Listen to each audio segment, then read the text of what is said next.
Hello everyone, welcome back to the workshop and another video. So over the weekend I was asked a question about ploughing the central groove in a pulley style for a parting bead on a sash window. And the question I was asked is, what would I do with it? What marking knife would I use? You know, and the answer I gave probably wasn't overly helpful. To be honest, I said I'd select the grain correctly, which, yeah. So let's have a look at what I often make windows out of. So this is a piece of larch that I would be using to make new sashes. Okay, and as you can see, it's pretty clear. We'll have a look at another bit, with a couple of bits. So they would then have, but I can get this stock. So I then also have the joy of beautiful slow grown Douglas as well. So for those of you who don't have an option because timber supply isn't great in your area, you use a lot of second-hand timber, you know, you use reclaimed timber, or you maybe you just don't have a supply of decent quality timber. Here's what I would do to get around that. So we have on the bench a normal piece of red deal as it's sold in the UK, Scandinavian pine. Scots pine variety generally, I think. So if we look just here somewhere,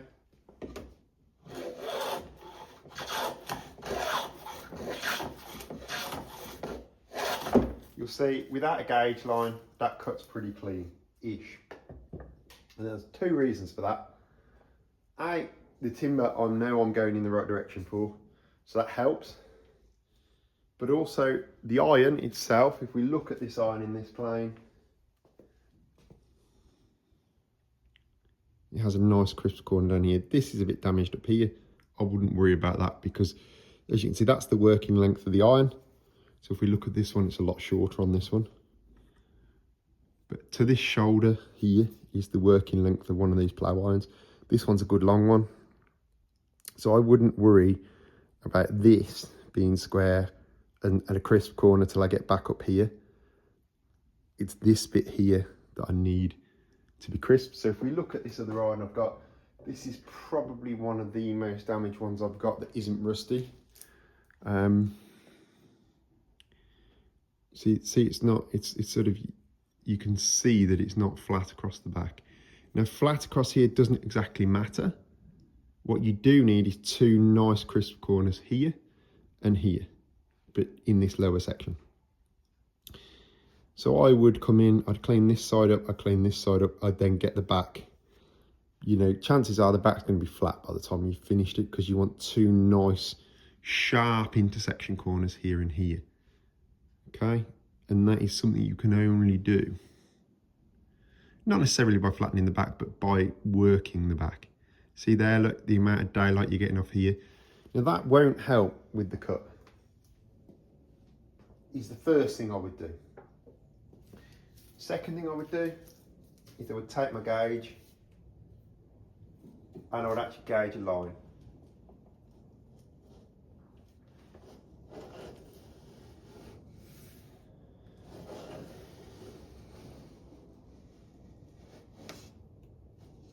Oh, going against the way the work's designed to be held in the bench, look. So let's try it the other way.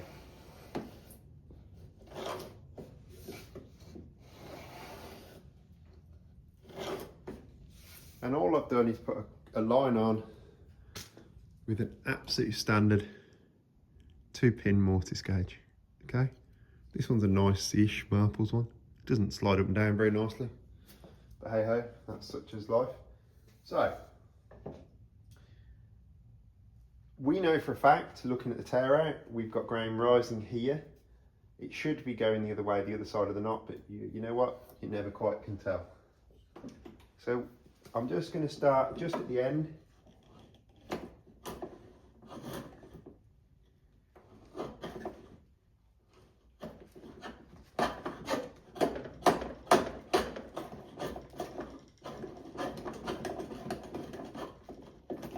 And in this case, it would batter through that knot. I'm not going to though. So you've got two options now when you get to this stage. You can either use your marking knife, and you can come back through and you can mark it. But I don't understand the question where they wanted a deeper cut marking knife. Because to be honest, your plane's only taking a set amount off anyway. Ooh. It does help you keep it in the gauge line as well. So your plane's only going to take a set amount off per cut. So 9 times out of 10, any marking knife is going to cut deeper than that line, than the plough cut anyway. So I really don't see why you would need to have a vastly deep cutting marking knife to do that work. So then the other way I would also look to do it is I would look to pick up my gent saw,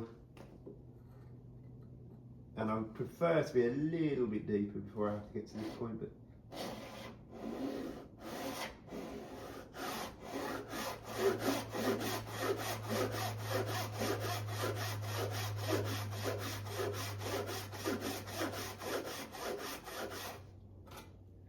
and bear in mind it's only the top few mil of the cut, because once that top face is supported, chances are you're going to be able to bully it out with the plough anyway.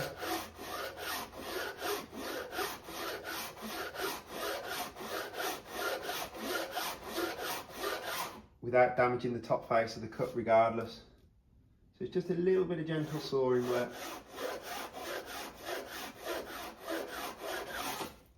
And then I would look to then come in a horrible bit like this. I'd look to come in with a mortise chisel that's very similar to what I'm using in the plough, you know, similar sort of size. Could be a little bit narrower perhaps. And I would look to remove the worst of that waste out of that knot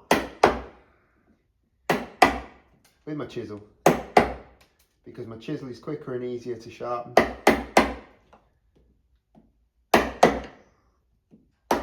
than my plough iron. So it's my plough iron that's going to get battered. And that plough would plough that knot. I wouldn't have a problem ploughing through that knot. Okay, but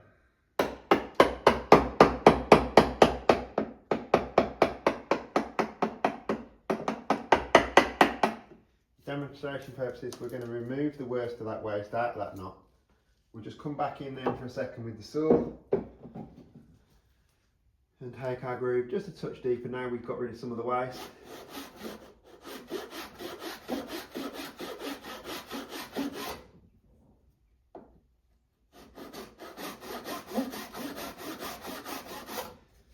And I would literally now step 2 and plough out that.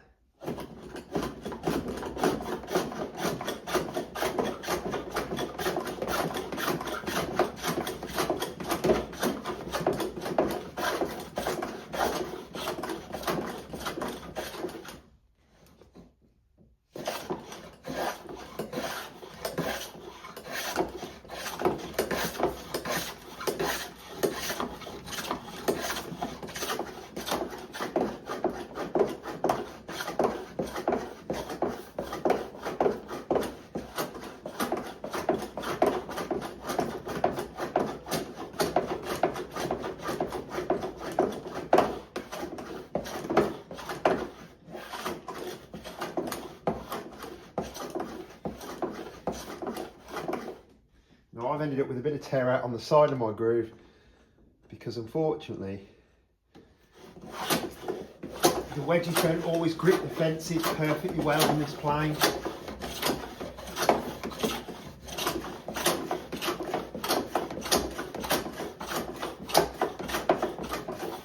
So it has actually allowed the plane, and I'll show you now what I mean, which is why it's a really good demo.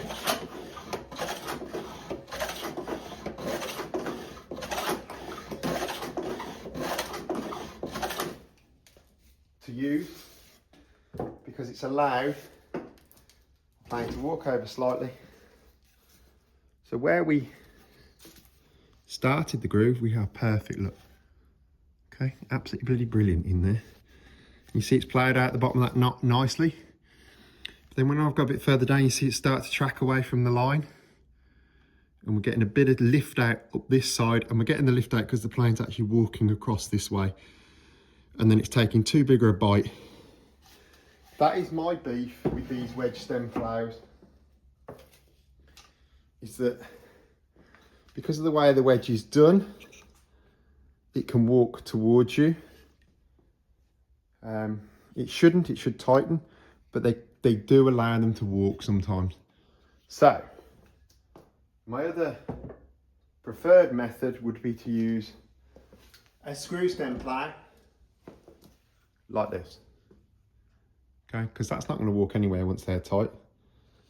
This one's not set up. It's a recent acquisition with a slightly curved thread on the rod, but that is an okay usable plan. It works.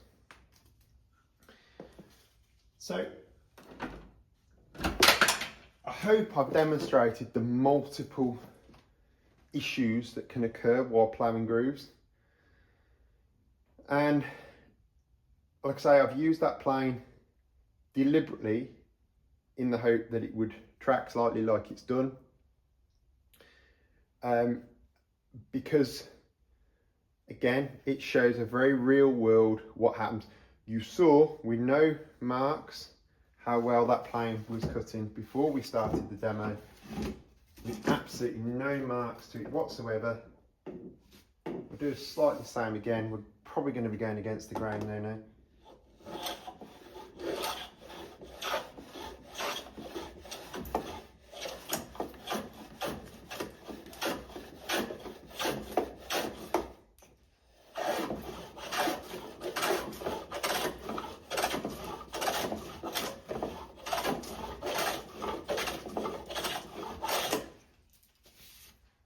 But with no gauge marks whatsoever,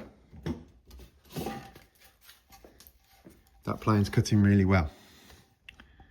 Okay, but it's still trying to track because it's still trying to lift up a bit just there. It's cut that bit and it's trying to lift up a bit. So ploughing is one of those things, and you have to find the sweet spot. The planes can be finicky. I know for a fact that this one creeps, because that is the first plough I ever owned, and it's the plane that probably has given me the most hassle. It's the one I love loads because it was the first one, and it was the first one I ever bought, etc. But I'm very wary as to where I use that plough as a plough. Like I say, I have a couple of really nice screw stem ploughs now. I have 2 or 3 of those. I tend to use those because they do just tend to grip the stems just that bit nicer. This one has been cleaned up at some point in its life, and I think the actual stem rods have been made too slack for the body of the plane. I think somebody thought they were a bit tight, and so they cleaned them up excessively, and now they slide through just a little bit too easy. So all your grip is coming from the wedge. You know, if you keep them straight, they do slip, and that is the problem. They do slip. You know, you see how slack that one is. So you have to be careful with ploughs, and it may be the plane. You know, sometimes, just sometimes, it's not the operator at all. Sometimes it is the plough. It's about working out you know, what's right and what's wrong. I would, if I was getting excessive tear out, I'd come in and I would literally mark out like that with the knife, take a cut, mark out, take a cut, or take a couple of cuts. Yes, it's slower, but if you're in a particularly nasty piece of timber, that can often be quicker. So do make sure when you're picking a plough that the rods are nice and tight for the fence. When you've got the wedges out, let's pick another one up off the shelf. So this one I've made 2 new wedges for because it came missing its wedges, and the wedges aren't an overly tight fit, but the actual rods themselves are very stiff in the body of the plane, and that's how I like them. You should be having to tap them to set them. That is a much better user of a plane for me. And actually, this one will almost hold without the wedges. Because the wedges I've got are a nice sliding fit, and you just have to give them a tap just to give them their final set. But I much prefer this. However, I wanted to do a demo with a plane that I know will slip, and this is this plane.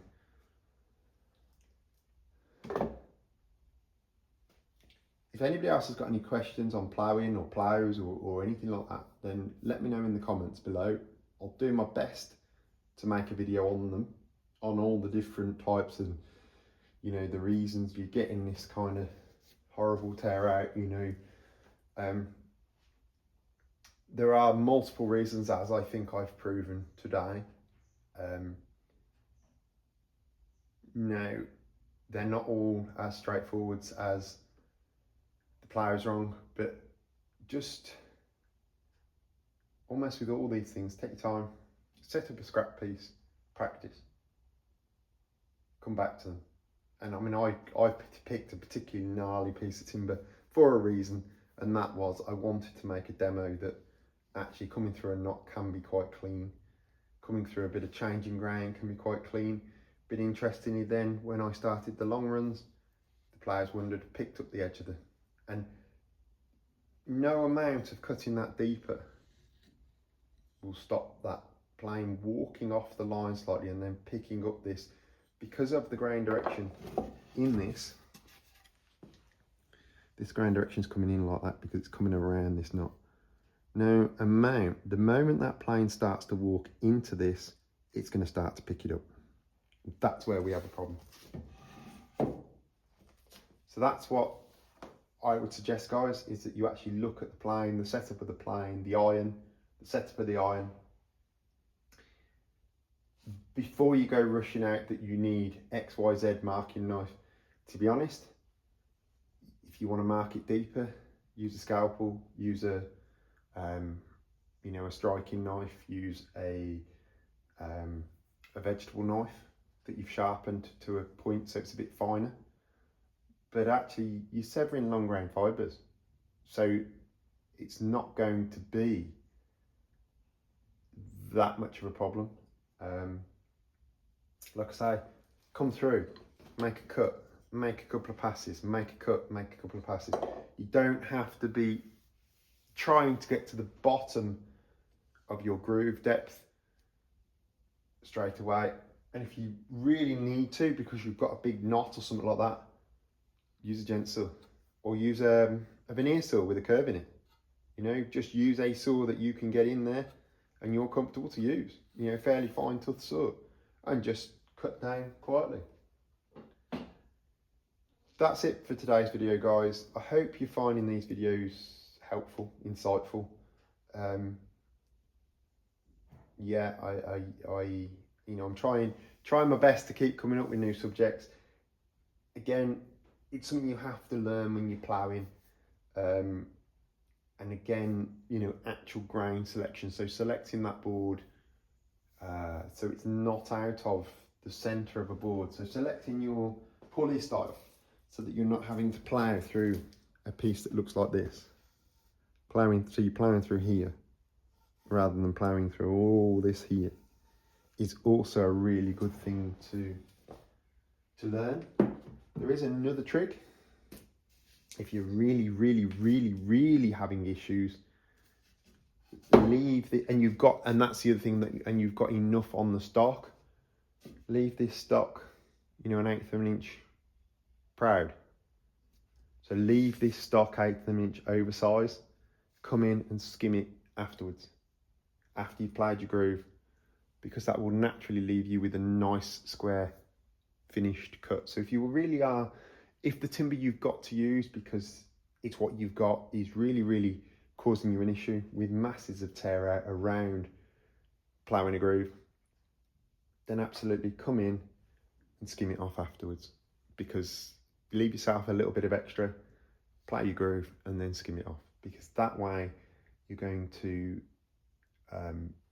take away 90% of the worst of the tear out, because 90% of the worst of the tear out is in the top 1/8 of an inch. So if you skim it off afterwards, you're going to find that you've got a better finish. That's it for today's video, guys. Thank you all so much for watching. Please like and subscribe, and drop any questions in the comments below, and I will keep trying to make interesting videos. Thanks, guys. Bye.